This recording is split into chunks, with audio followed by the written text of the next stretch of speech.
Oh, welcome into another episode of the Fergus Spotlight Podcast. I'm your host, Jacob Bittner. This is going to be a great episode. This is going to be an exciting one. Lots of people are wondering what's going on with the mill. It's probably one of the more wondered about things in Fergus. It has been pretty much since there was speculation of that project getting done. So I'm excited to get into that and hear all about it with Andy Beck today here.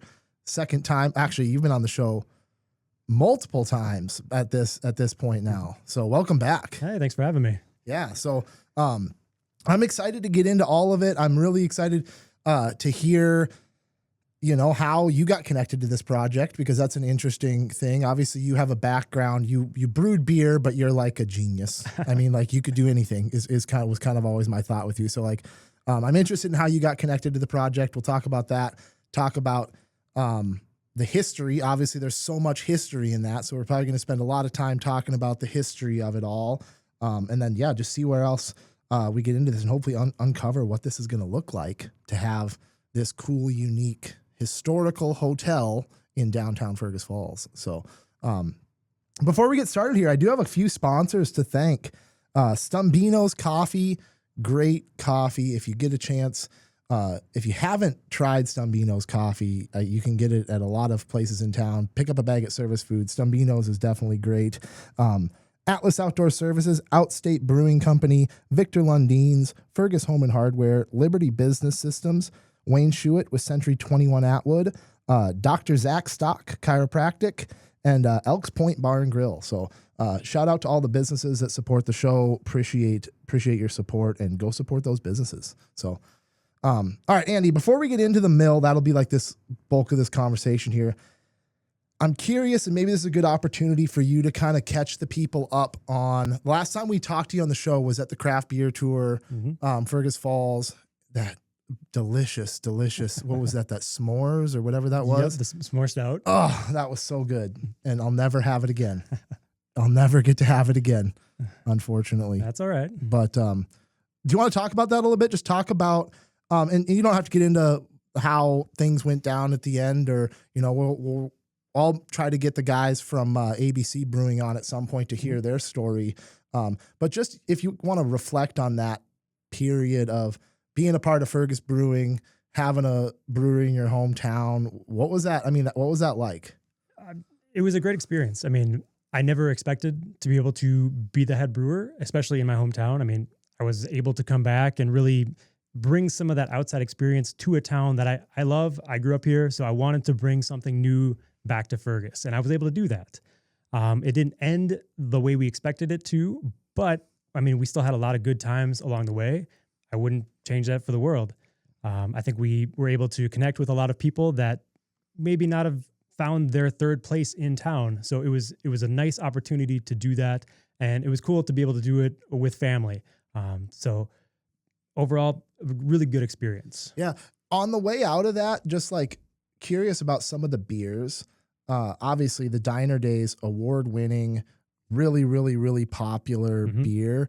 Is any of that stuff do you sell off recipes? Does any of that stuff get repurposed and moved off to somewhere? Do you want to see that creation live on, or how does that work? I suppose. I love those beers. So if somebody wants to, I know a lot of other people love those beers too. Yeah. So keeping that tradition going, I have no problem with that. We haven't really talked to anybody about doing that, but that's not something that's out of the realm. It'd be nice to continue some of that legacy, some of the stuff that we built up. So if there's an opportunity for that, either through me brewing somewhere else or somebody else coming in and trying to recreate some of those recipes, we're always open to stuff like that. That's awesome. Yeah, I would hate to see the your creations, and you brew still do some home brew maybe, or a little bit, mostly cooking at this point. It's similar, but a little less fun on the end part of it. Okay. Well, so how'd you get involved with the mill? If you guys haven't heard, Andy you were probably one of the OG episodes, like episode 5 or 6 of the show. We talked about the early days of Fergus Brewing and kind of all of that. So if you guys want to hear his background, we get into a little bit there, but fill the people in who haven't heard that episode maybe about your background and how your history was relevant to place you in this position here. Yeah, so I graduated from Fergus in 2008. I went to the University of Minnesota, got my bachelor's there, and then went and got my master's down in Chicago. I have a kind of laboratory science background, but I worked kind of all over the place with hospitality. I've been in the brewing industry for the past 10 years, so I'm used to working mechanically and also with customers and people. So I have kind of two separate backgrounds that work really well with this hotel process because there's a lot of mechanical stuff and working with people. So there was an opportunity from Kevin Bartram, MBA architecture, was looking out for somebody to come and manage this new project. And I knew kind of the direction that the brewery was going, or at least I wasn't working as much at the brewery. So I felt I kind of know some of this stuff. I love this town. I love the creativity that goes into this project. So I reached out and it just worked out. Yeah. Yeah. It's really, really cool. When one door closes, another one opens. Mm-hmm. And this is a big, big door that's opening up for you in our town to have something like this here. So should we do the history a little bit, and then maybe we'll catch up once we get to 2015, it looks like was when Bertram purchased the property. Yep. But there's a super deep history here. It looks like the original mill was built in 1872. Correct. Okay. So that original mill was built then. It was operational until about spring of 1915, and then it burnt down. So they kind of all hands on deck scrambled and built this new current structure in the fall of 1915. So about 6 months later. And it's been there ever since. It's survived the cyclone. It's probably the strongest building in town. So if you're looking for a place to shelter, that's the place to go. Yeah. The walls are 1.5 feet thick. I mean, it is built solid. And then that was an operational grain mill until about the late 80s. And then it's sat vacant since then. Wow. Yeah, you can see the iconic photo of the aftermath of the 1919 cyclone. Mm-hmm. And everything's leveled except for that mill is left standing. Yep, so pretty cool. Yeah, one of the oldest buildings. Certainly, I can't imagine there's many, and we'll get into maybe the uniqueness of it. But there's nothing really like it as far as a historical hotel here in Fergus, and certainly probably not really in the region. Yeah, nothing as historical as this. There are some that look similar, but they're actually not historical, where this one is definitely a historical building. Yeah. What do you know about the operations of the mill? Like, do you know much about the business of the mill? I don't know a ton about the business. I know it changed hands a few times. It started as the Red River Mill, and then it switched to Montana Milling Company, I believe in the 50s. So it changed hands a few times, and it would get grain off the train, mill it there, and then send it on its way. And you can still see some of those logos on the outside of the building if you look hard enough. Yeah. That's really cool because you didn't paint anything. None of the brick got like sandblasted or anything. We cleaned it up a little bit, but we got a lot of historic tax credits because of how historic the building is. Right. So we're going to keep the building as is. It's going to look like it has. Okay. And that's the uniqueness of it. You showed me some photos, and these are like truly some rooms that, they're just going to be like no other place you've ever stayed in, as far as just like a feeling like, oh, you're kind of in this old building that just kind of is still here for some reason. It's something they just like, yeah, I like it though. I mean, you see what's happened in this community with the RTC, and obviously that's a much larger building to take on for restoration. And there's reasons why that hasn't happened, but it's really, really cool. And it's really, really important to document and preserve the history and reinvent that into something that our community is going to use. Because obviously that riverfront stretch, I mean, do you know much about the development of like what's to come there? Maybe we'll get into that later in future outlook of the mill. But there's a lot of big stuff coming down the pipeline. Yeah, there's a lot in the works right now. Further up the river a little bit, I know they're working on possibly some mixed use and some other projects that I think that'll be 3 or 4 years down the road. And we also have a phase 2 also where we might be adding some extra structures. So this riverfront is definitely going to build up in the next 10 years, and it'll look quite a bit different than it has ever before. Yeah. And it's just called The Mill. Is that the name it's going to be? The Mill? Yes, the Mill Historic Boutique Hotel. Okay. We felt with the flour mill, florist shop, it might get a little bit confusing, so we just went with The Mill. Okay. The Mill. Yes. Okay. I love it. I love it. And that mouthful again, say that one more time. Boutique Hotel. It's The Mill. So The Mill Hotel, online, you can find it as Hotel. The Mill Boutique Historic Hotel. Okay. I love it. I love it. And are you guys, you're registered as a historic site, historic building? Yes. Did you, and you maybe said this, but how many hotels are in historic buildings? It's I don't know offhand. I know it's less than we would like to see, kind of reclaiming some of these historic buildings. In the region, it's not many though. We're one of the few. Yeah. I love it. I'm excited to see. I just saw the pictures and I'm excited to see it and get into it a little bit. So a little bit more about the kind of time, I suppose, because I wanted to touch on at least a little bit about why the mill is no longer in existence. I mean, the economic factors that led to no longer producing flour in Fergus Falls. Yeah, the mill owner at the time decided to close. It just wasn't financially feasible, and part of that closure, in their language, made sure that no other mill could take over that building. So they kind of claimed it as their own and wouldn't allow any other milling company to come in. So that's why it's set vacant. God damn, I will take this mill to the grave with me, is what that man said. So it was built for a mill, but nobody could use it as a mill anymore. So that's kind of why it stood vacant for so long. He took it to the grave with him. I wonder what the reasoning is. What year would that have been? That would have been, I think they were working on closed that in the late 80s. Yeah. So kind of the mid 80s, I think they were working on that, and then closed, I believe, 1987. Wow. And he decided. And I wonder, obviously production scales and moves throughout regions. I don't know how many towns, in this 15,000, 14,000 population range. I don't know if it's common to have a mill still, like a flour mill, or if a lot of that production's just getting, you get transportation, as transportation really started to take off and become more efficient with the interstates and trucking and all of that.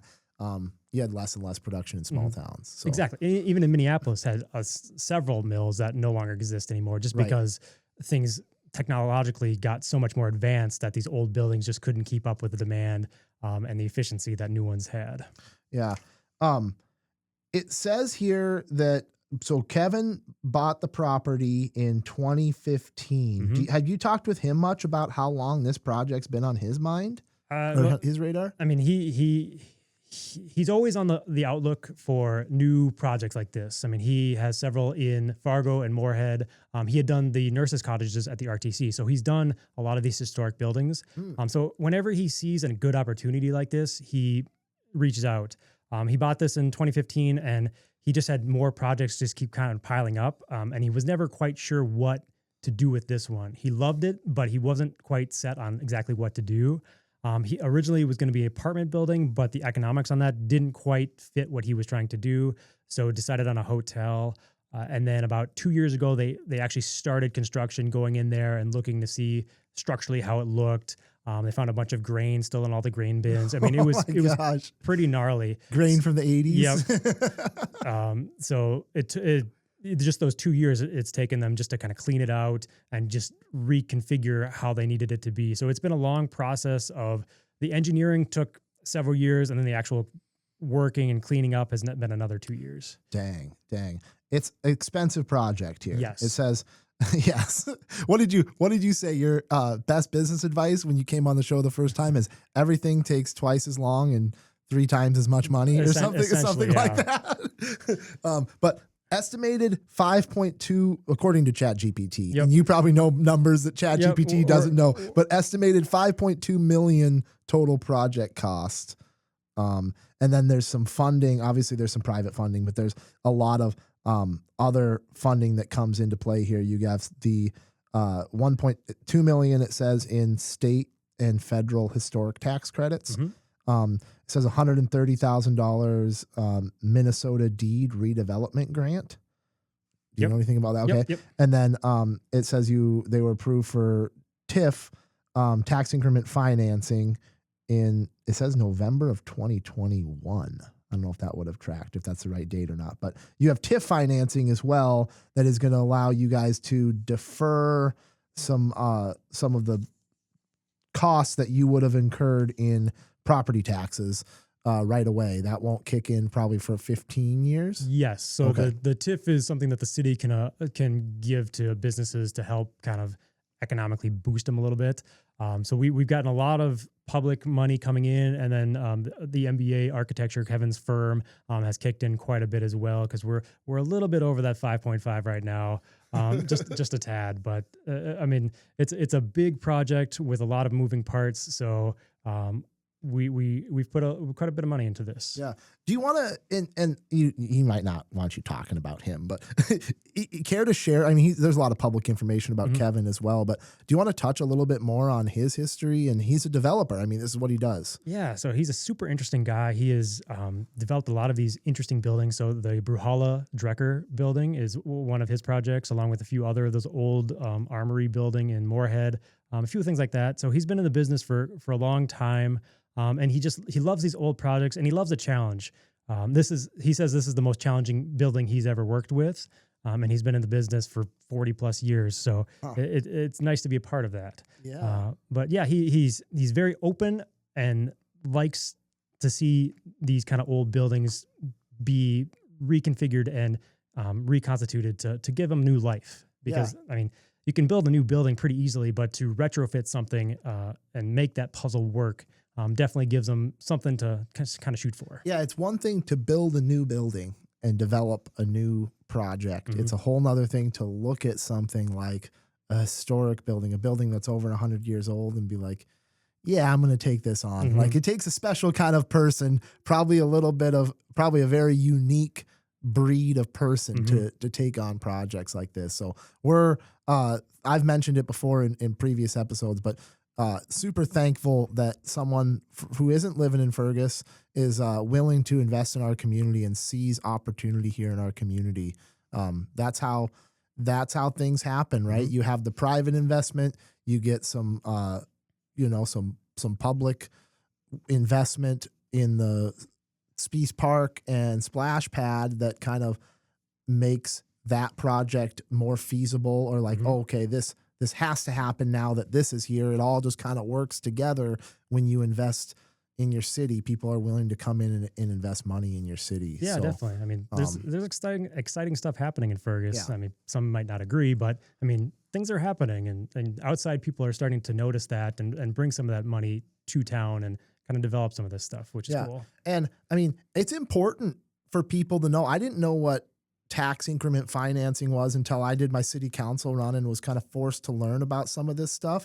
I would say the average person doesn't have any idea what TIF is or what it means for opportunities within our city.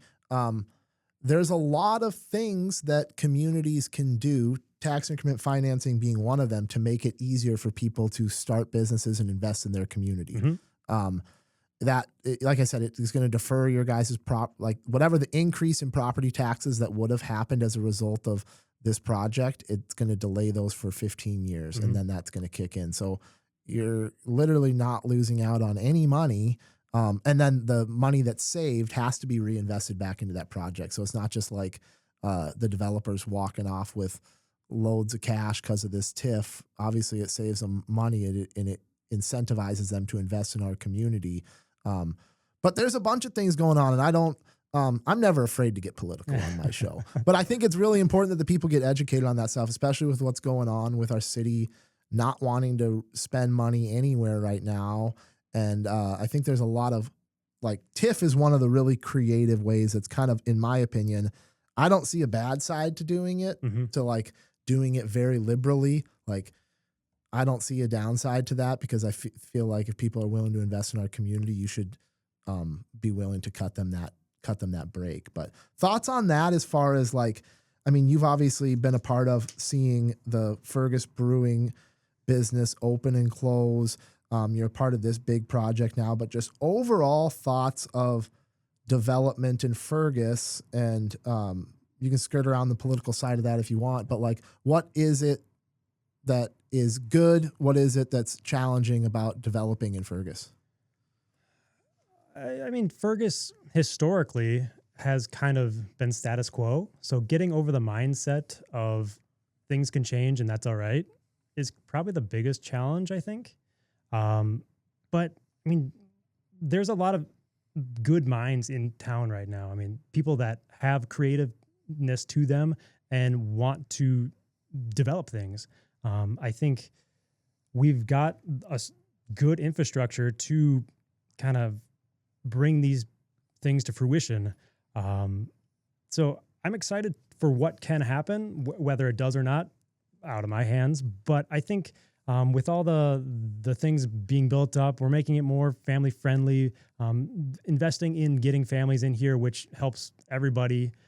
So I think there's some good projects in the works, and I'm looking forward to kind of being a part of that catalyst that brings outside people to our downtown and showing them Fergus has more to offer than what everyone thinks our motto is. Yeah. Yeah. I would assume this is going to be making some, I don't know how you're probably looking at all different kinds of ways to market this outside of our community. Cause there's a super big niche here that's going to bring people in. I don't know what the dollar amount is going to be on one of these rooms. It's I hear boutique hotel sounds expensive. It's actually not too bad. So the cheapest room during the week, $150. So not crazy. Our most expensive one is $300. That's a two-story, 2-room. I mean, big suite. So I mean, we're not going to price anybody out. I mean, we're a little bit more expensive than some of the other hotels, but we have a few things that they can't really offer. So we feel good about where we're at. And I mean, we're flexible. If we see that we're just a little bit more than people are willing to spend, we're receptive to that. Yeah. But we want to get these people into our hotel. I mean, we want to be successful. We're working with a bunch of the local places. We're working with Union to get some food options. Working with Stead to get our own custom chocolate bar. So we're trying to. Wow. So we're I love that. We are trying to be local friendly and show people what Fergus has to offer. So we're open to things. What's the flavor of chocolate? We haven't decided yet. That's what the people want to know. I'm going through some combinations to kind of come up with what makes sense in my mind. Something kind of sleepy, but we'll see. I love it. I love it. I love it. Well, care to talk more about the actual construction of the project? Obviously, there's we got the Stanton project also is kind of happening in step with this. That was another thing that the city did to support this project and support that development, because Stanton was in really rough shape. Yep. And so now we've got a new road there. We've widened up that road, so you've got some on-street parking kind of in front of the hotel there, and then you guys have a hotel parking lot there. Correct. Talk about that. I mean, the plot of land that what's your guys' plot of land there? What was that construction process like? Yeah, so the plot of land itself is the building up to the bridge. We've got a concrete pad behind the building as well, where we have some room to expand some building, maybe some mixed use apartment, boutique shops. That'd be phase 2 down the road a little bit. And there's a slab there. There's a slab there. Okay. So we would build onto that if things work out the way we want it to. And then we just had a deal with the city to sell some of the land to the side of us. So they're going to take over that and manage that. So would that be like you say to the side of you? Is that closer to the bridge, or is that closer to Outstate? Closer to Outstate. Okay, so it'd be like kind of that no man's land there between Outstate. So because you guys owned everything from Vine Street.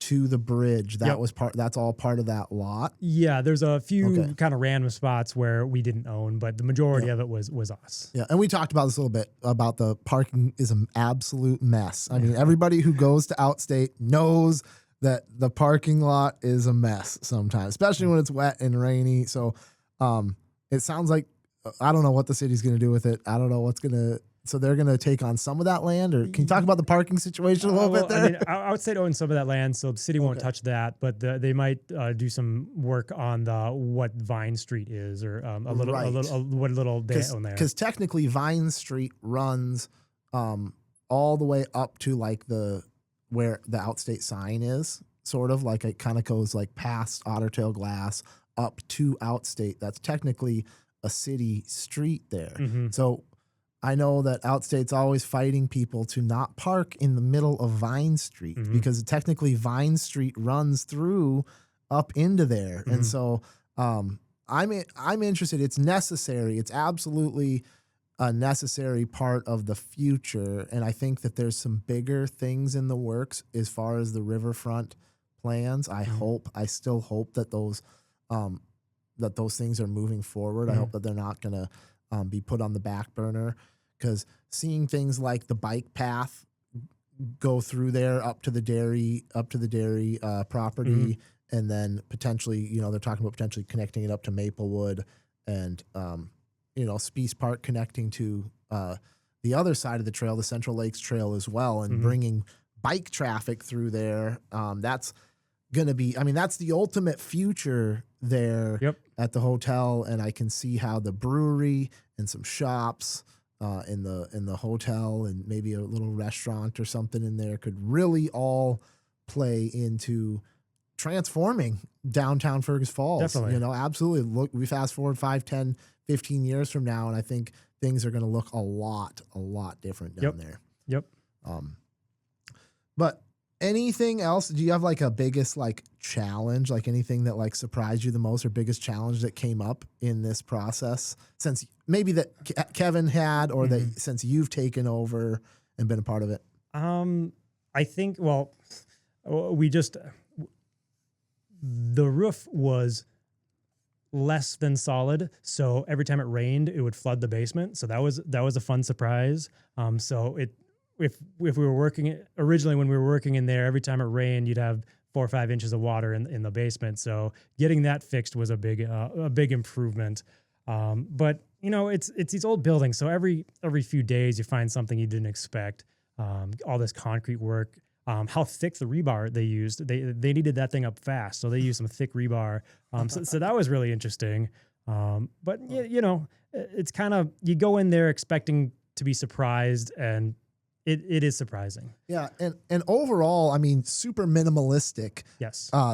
What you guys did, a lot of that, again, due to the historical tax credits kind of limiting you to do some certain things. Yeah, so the exterior, we're not allowed to do a whole lot. Interior, we can do a few more things, but we're trying to keep it kind of that raw look. We know it's not going to be for everybody, but people that like the feel of that will appreciate it. It'll be a lot of concretes. We've got some wood that we reclaimed from a barn in North Dakota. We have some custom metal fabrication for all the beds. So we're trying to, we've got a unique look. So we'll be different from the chains hotels where you kind of know what to expect, where this one, every room's a little bit different. We're going to try and work with some of the artists in town to make some of these rooms a little bit more unique, and give it some different flares. Each room has different ceiling heights, different window configurations. Some have graffiti from the 80s and 90s. So it's unique. And every time you stay there, every room you stay in, you're going to have a different experience. Yeah. I can't remember. I'm not here to admit to any crimes, but I can't remember. I might have spent a night or two exploring the inside of that building, some of that stuff. There was a lot of that. That was like probably one of the most explored by the teens and tagged up. Guessing there was some graffiti that had to be covered.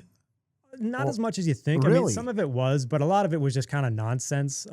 Whoever the wolf pack was, they left their mark quite a bit. And then are they going to be? They're going to stand forever. They're going to be. Yeah, there's imagine. I wish.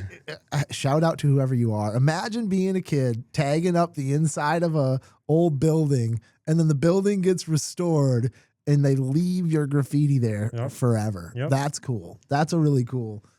Yeah. That's a cool thing. So I mean, we've got some of those The kind wolf pack. of some of those fun touches. So yeah, everything's unique. And then there are the silos next to the building too. We're still trying to figure out what to do with those. Okay. We've had a lot of people tell us what they think we should do with them. We've heard zip lines, we've heard rock climbing. So we'll see what rock climbing. Yeah, so rock climbing in the interior of it. That's a good one. We're going to come up with something fun, I think. We just haven't quite narrowed down exactly what we're looking at. Wow. Yep. Zip lines would be interesting. Where could you go? Where could you end a zip line? Safely, probably nowhere. But most fun would be starting at the top and then going across the river. Across the river. Yeah, right. Yeah. Awesome. Well, let's talk about a little bit more about what this operation is going to look like here. I mean, we're looking at, you said, opening the doors middle of July now. Yep. Originally, you were shooting for July 1st. Yep. Yeah, we were shooting for July 1st. Everything is just kind of slowed down a little bit with getting materials or water or whatever. So shooting for mid-July right now. We're open for bookings at that time. And we'll be a little bit unique where we'll be contactless. So similar to like a VRBO or an Airbnb where we will text you a code that will get you in the door and also into your room. Wow. So there won't be a front desk. There won't be 24-hour staff. If issues arise, there will be a number to call, but there won't be anybody directly on site at all times, which will be different from any other hotel in town. Interesting. Yep. So are you the only employee? I'm the only full-time employee at this time. Wow. I mean, there'll be some other people that like housekeeping and maintenance and stuff like that, but I'll be the main kind of point person for everything that's happening in the hotel. Wow. Yeah. So it's like a peopleless operation. Pretty much, yeah. Wow. We've talked to a few other operations like this, like Brewhalla in Fargo and some down in the cities. And they say people appreciate the ability to just kind of do their own thing. They don't have to stop into a front desk. They can just get to the hotel and get into their room and be ready to go. Yep. So we're looking forward to giving this a shot. And I think people will kind of dig it. Yeah. And I didn't get to go into the rooms at Brewhalla. But Sam and I were just there for a tattoo convention, and he said his room was really, really cool. They themed all those rooms individually too. So there's a theme here with Kevin and the way that he likes to approach things and appreciate the uniqueness, like giving people a unique experience, not a cookie cutter experience. Yeah. I mean, he's an artist with his architecture, and he's open to other artists kind of displaying what they've got going on. So we're trying to do some new stuff around here. Yeah. We'll get some shops opened up and get some more jobs out of this thing though. Yeah. But a little bit more, I guess. How many rooms you said? There's 32 rooms. 32 rooms. Yes. Okay. And are you guys taking any reservations yet? Yes, we're open for reservations. We're open mid-July and on. Okay. So if you're looking to stay a night or two, certainly our website is fergusmillhotel.com. Otherwise, we're on all the third-party ones like booking.com and Hotwire and stuff like that. Okay. And is that process? Did you go through all that? Did you set up all those like accounts on Hotwire and booking and do all that stuff? Or is that something he had people that do that before? We have an awesome IT guy with the project, so he's been super helpful. But I've been kind of hands-on with our other reservation system, so Inroads. Trying to set all that up has been a work in process, but we've got to figure it out enough where you can definitely reserve a room at this point. But yeah, there's a lot of technical stuff that goes into it. Just a lot of different parties talking to each other and making sure that we can kind of connect correctly has been a little bit of a work in progress. Yeah.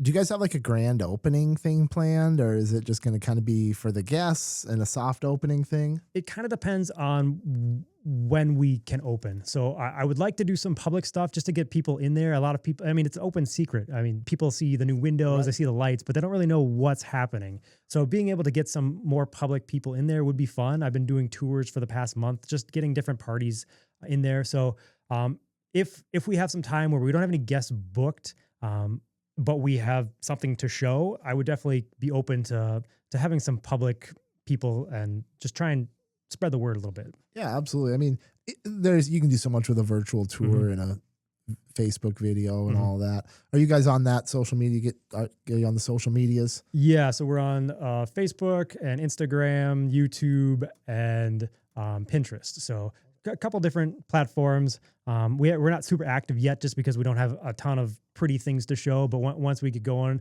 we'll have some kind of historical stuff along with some new stuff as well. Nice. Awesome.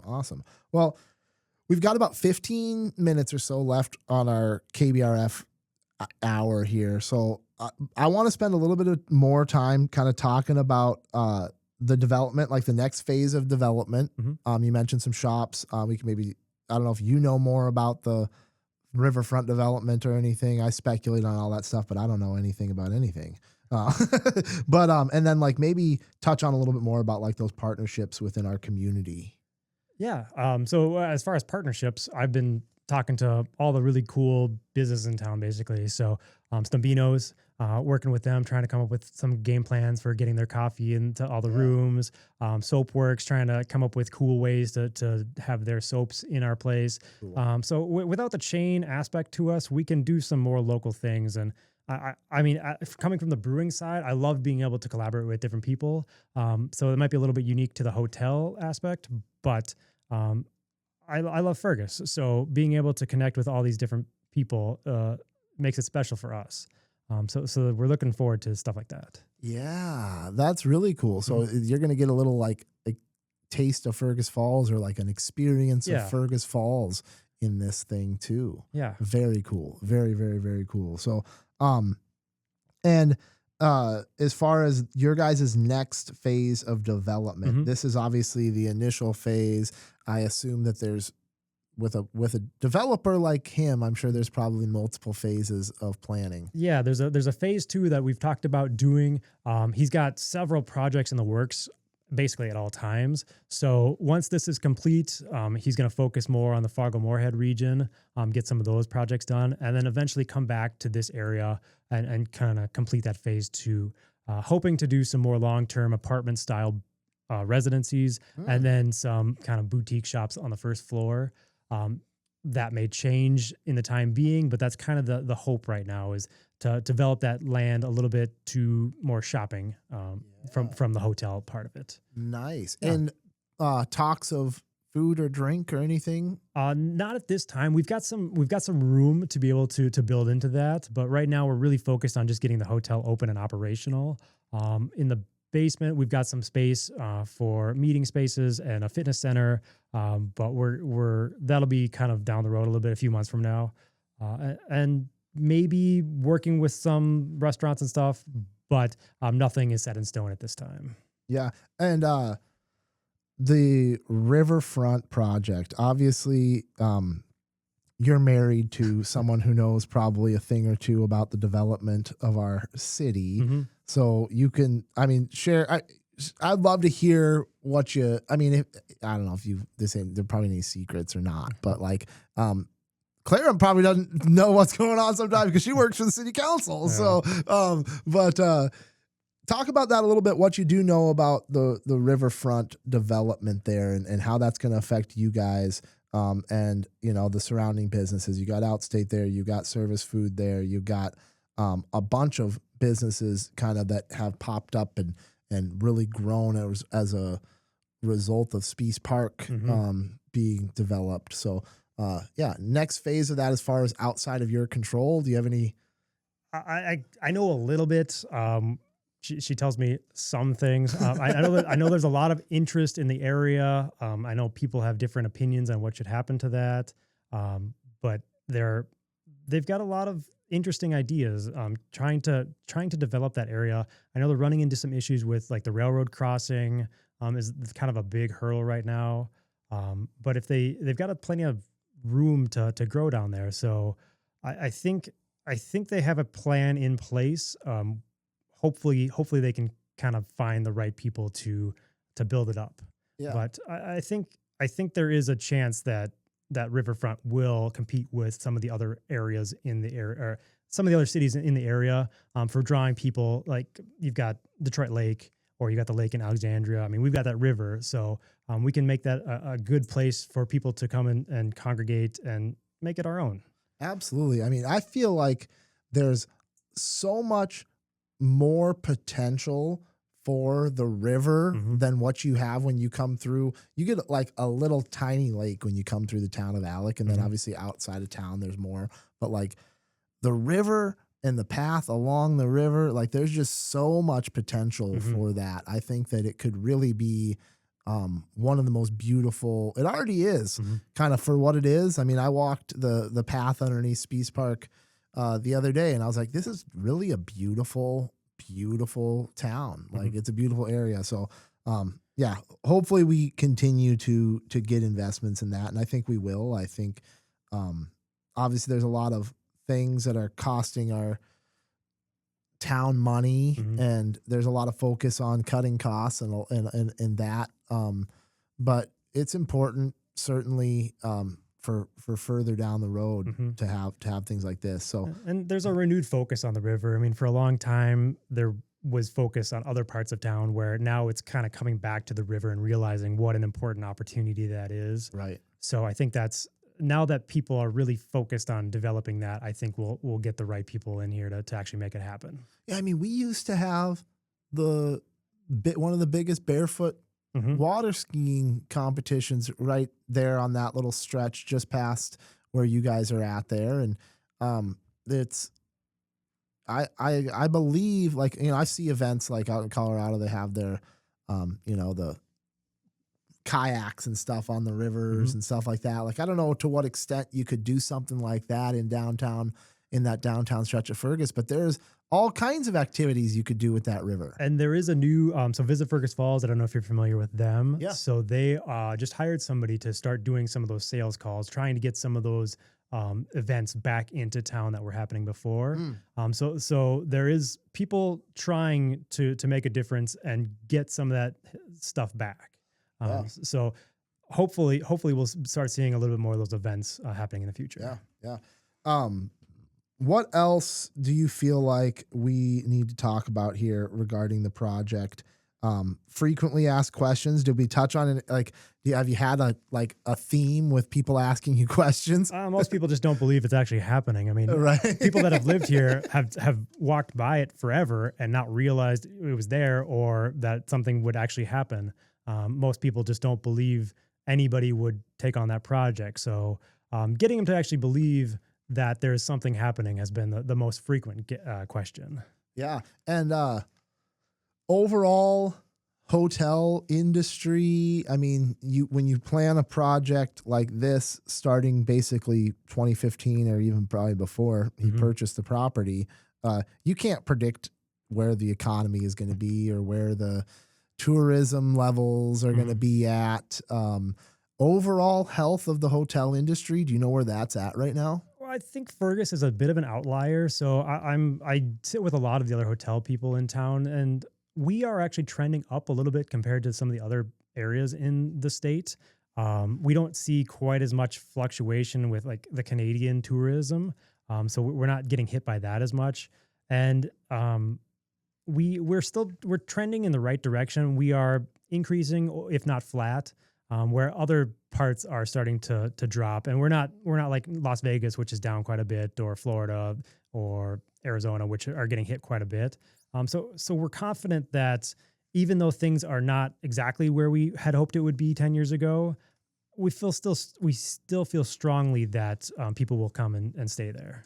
And obviously the seasonality of this, a seasonality a word? Did I just make that up? Sounds right to me. Sounds right to me. Yeah.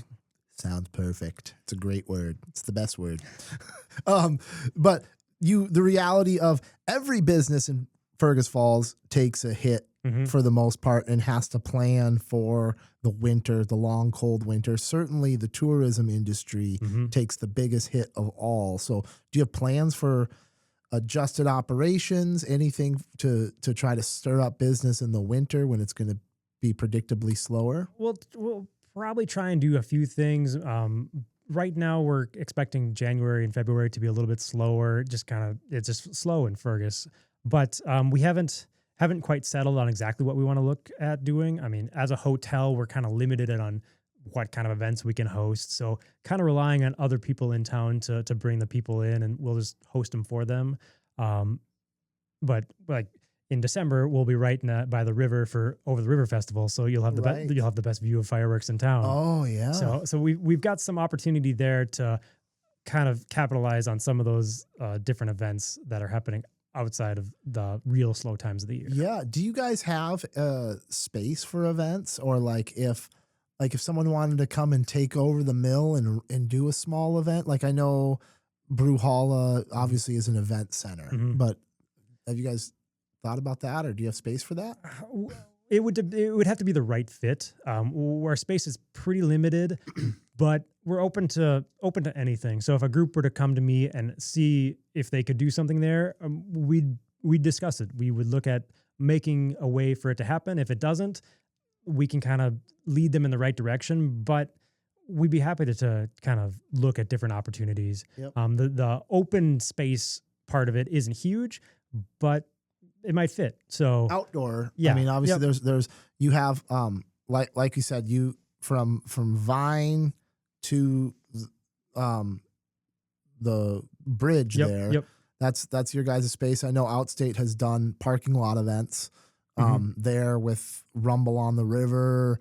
They've done some street dances in like kind of that parking lot space. Obviously there's potential for shared event space there, community space.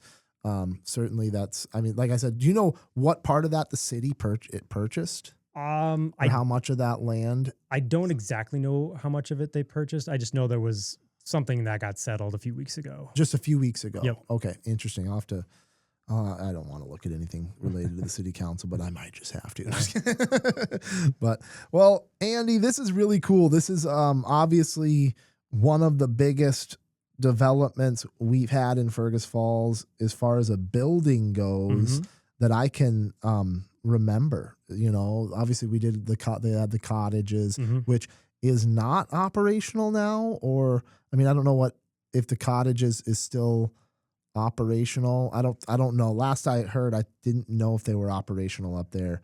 But anyways, like this is really, really cool. So just, yeah, thanks for coming on and being a part of it. I feel like we're missing some things here, but maybe we touched on everything. Yeah, I think that's kind of the general part of the hotel. I mean, hotels are not inherently that interesting. I mean, the construction's cool, but it is just, it's a place for you to sleep and explore from there. So we're gonna be that spot to come be your base and then get out and explore Fergus. Yeah, I could have. Next time I get Chris Schulke on, I'll maybe have him dive into the history of it a little bit more. Because I'm certainly fascinated by. Obviously, you said like the ownership turned over, and then the last owner kind of brought it to the grave with him. But I'm fascinated by the history of industry specifically in our town, and like why. I mean, I talked about it in the Acres of Eden episode. Why don't we have a flour mill anymore? Like, why don't we have anywhere to process meat in our community anymore? And well, we get a cool hotel now, at least. But that's kind of where the world is going, right? The world is going, and that's enough symbolism probably in itself that like this industry, this food production facility, society has gotten to a point where we value a hotel more than that now. Which, not to take anything away from the hotel, it's going to be a really, really cool thing. But that's probably like the most interesting part of this project for me is the realization that we used to have some real industry here. We used to be a real industrious, semi-self-sustaining community. And I fear that we'll never be that again. Yeah. So I'm talking with some people, and I'd love to talk with more people about how to try to bring some of that stuff back, or at least a plan for if Fergus ever had to do something again for themselves, along those lines. But well, do you have any new business advice, best business advice since you've been on the show a couple years ago? Anything in your life in the last couple of years that you said, you know what, this is actually something that I learned that's very insightful? Being well-rounded, I guess, has been pretty helpful for me, because now I can kind of jump from one career to the next and be able to hopefully succeed somewhat in both aspects. This is not what I ever intended to do, but I have the skills to be able to do it. And having the creativity to kind of prosper in both directions would be something I think everyone should kind of strive for. Don't get pigeonholed in one specific thing, but be able to do several things decently well. Andy does everything very well. No, I always, like I said, I think I told you this when you came on the first time. You're one of the smartest people in our class. I always thought that you were going to do something really big and successful. And this is really cool to see that you're going to be the one heading this project. I'm sure that some good things are coming out of it. I'm excited for it. Yeah. So, thanks for having me on. Yeah, of course. And thank you to all the listeners. Appreciate you guys. If you want to learn more about the mill, what is it? FergusMillHotel.com. FergusMillHotel.com. Maybe there's some history up there. Yep. There's some history. You can book a room. I might even have to get it. I live like 2 blocks away from there, but I might have to have a little night at the mill. Who knows? It might be fun to sleep in there, see if it's haunted or anything. Any rumors of haunted activity? No? Maybe some cats, but other than that, haven't felt anything. You guys had to chase some cats out of there? Well, I mean, there was quite a few feral cats in there at one point. Yeah. So Yeah. I'm sure there's some haunted cats throughout. Oh, I bet that was a haven for the cats. Yeah. Cats, pigeons, a few other creatures kind of lurking around. So you had to really clean that crap out of there. Yeah, it's been a process. It's been a process. And, don't let the construction floors fool you. They are clean and they are sealed. It is spotless at this point. It is spotless. I love that. I love it. Well, thanks a lot, Andy. I appreciate your time. And maybe we'll have you back on again here at some point to talk about something else. Sounds good. Yeah. I still need to get your wife on the show too. So if you can plant the bug in her ear to come talk on the show, that'd be awesome. All right. Oh, before we go, I do need to thank the sponsors again. Stumbeano's Coffee, Atlas Outdoor Services, Outstate Brewing, Victor Lundeen's, Fergus Home and Hardware, Liberty Business Systems, Wayne Schuett with Century 21 Atwood, Dr. Zack Chiropractic, and Elks Point Bar and Grill.